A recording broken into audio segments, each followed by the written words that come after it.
Hola a todos y bienvenidos. Hoy vamos a realizar un recorrido visual fascinante. Vamos a trazar una ruta a través de la herencia medieval y moderna de la Villa de Sarria. Este análisis histórico está pensado especialmente para preparar el terreno a quienes estéis a punto de emprender el Camino de Santiago o simplemente para los apasionados por desentrañar los secretos de nuestra historia. Así que sin más rodeos, vamos a sumergirnos de lleno y descubrir qué hace que este lugar sea una parada absolutamente fundamental. Para que nos sirva de guía, estructuraremos este análisis en 6 puntos clave.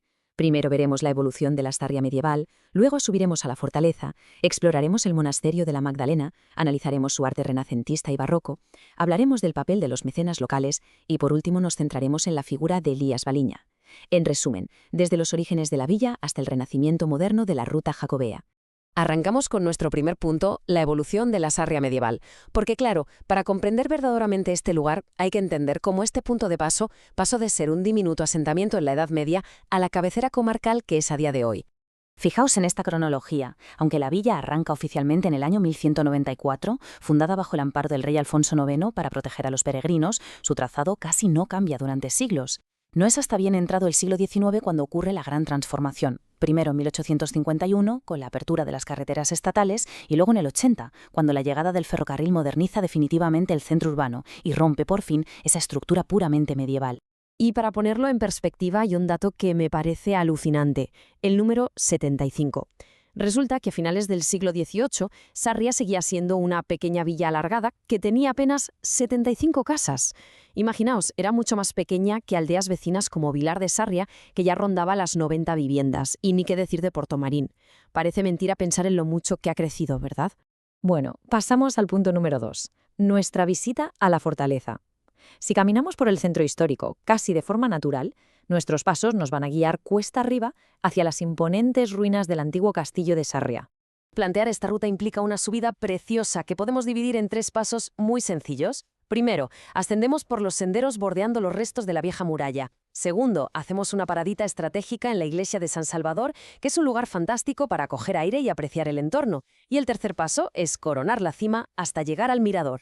De verdad os digo que desde allí las vistas panorámicas del valle valen su peso en oro para sacar fotografías. Hoy en día, esta antigua fortaleza es una propiedad privada, y de ella solo podemos ver en pie la espectacular torre del siglo XIII. Pero ojo, que nadie se engañe. En su origen, esto no era una simple ruina romántica, sino una mole defensiva imponente que protegía a toda la comarca y ofrecía una seguridad vital a los peregrinos. Era literalmente la gran guardiana de piedra del camino. Un pequeño inciso con algunos consejos prácticos para los que vayáis a animaros con el ascenso. Como los senderos atraviesan zonas con vegetación de ribera, es fundamental llevar un buen calzado cómodo y, sobre todo, no olvidéis el repelente de insectos. Además, al tratarse de una propiedad privada, es absolutamente clave consultar los horarios con antelación para aseguraros de que podéis acceder sin problemas. Descendemos de la fortaleza y entramos de lleno en nuestro tercer punto, el monasterio de la Magdalena. Este lugar es un monumento nacido del mismísimo espíritu del Camino de Santiago, un verdadero refugio que ha perdurado a lo largo del tiempo. La historia fundacional es casi de película. Cuenta la tradición local que hacia el año 1200, 2 peregrinos italianos que volvían de visitar la tumba del apóstol decidieron parar aquí. Se establecieron junto a una capilla y construyeron un hospital con un único propósito: dar cobijo y cuidar a los futuros viajeros que llegaran agotados. Una iniciativa que refleja perfectamente la hospitalidad jacobea. A lo largo de sus más de 8 siglos de historia, la custodia de este refugio ha dado bastantes vueltas. Empezó con la Orden de los Laudantes Deum, luego pasó a los Magdalenos y ya en 1568 llegaron los agustinos, marcando una época de máximo esplendor. Tras un parón en el siglo XIX, desde 1896 son los padres mercedarios quienes mantienen viva, a día de hoy, esa inquebrantable tradición de hospitalidad. Y esto nos lleva directamente a nuestra sección 4, el arte renacentista y barroco. Estéticamente, el monasterio es una locura, un auténtico tapiz monumental que nos muestra en vivo cómo fue evolucionando el arte a lo largo de los siglos. Lo fascinante es el contraste. Por una parte, te encuentras con maravillas del gótico y del primer renacimiento, como la espectacular fachada plateresca, un claustro que es una delicia visual y esos detalles manuelinos en el interior. Y por otra parte, en perfecta armonía, chocas con la exuberancia del barroco del siglo XVIII. Ahí tenemos la famosa Puerta de los Carros o ese altísimo campanario que el arquitecto Fajardo terminó allá por 1730. Si comparamos estos detalles arquitectónicos de cerca, se aprecia claramente la evolución de la cantería. Pasamos del trabajo sumamente detallista de los maestros locales durante el Renacimiento a unos remates barrocos muchísimo más imponentes. Esas cornisas y marcos del siglo XVIII tienen la firma indiscutible de las corrientes que marcaban los grandes maestros en Santiago de Compostela en aquella época. Pasamos a nuestro quinto punto: nobles y mecenas locales. Porque, seamos realistas, levantar y mantener semejante estructura durante siglos requería un soporte financiero gigantesco. Aquí es donde entran en juego los grandes mecenas. Tenemos figuras clave como Nuño Álvarez de Guitián, un canónigo que donó toda su fortuna en 1511 para construir la Capilla Mayor, en agradecimiento por haber sido curado allí. Luego, linajes muy potentes como los condes de Lemos o los marqueses de Sarria aseguraron la expansión del edificio durante todo el Renacimiento. Y más adelante, clérigos como el obispo Fray Francisco Armañá abrieron la cartera para sufragar los lujos del barroco.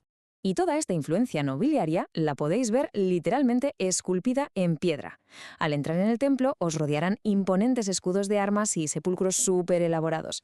Fueron familias enteras que, durante generaciones, vincularon su fortuna y su prestigio a la salvación espiritual que ofrecía este recinto sagrado, un legado tallado para la eternidad.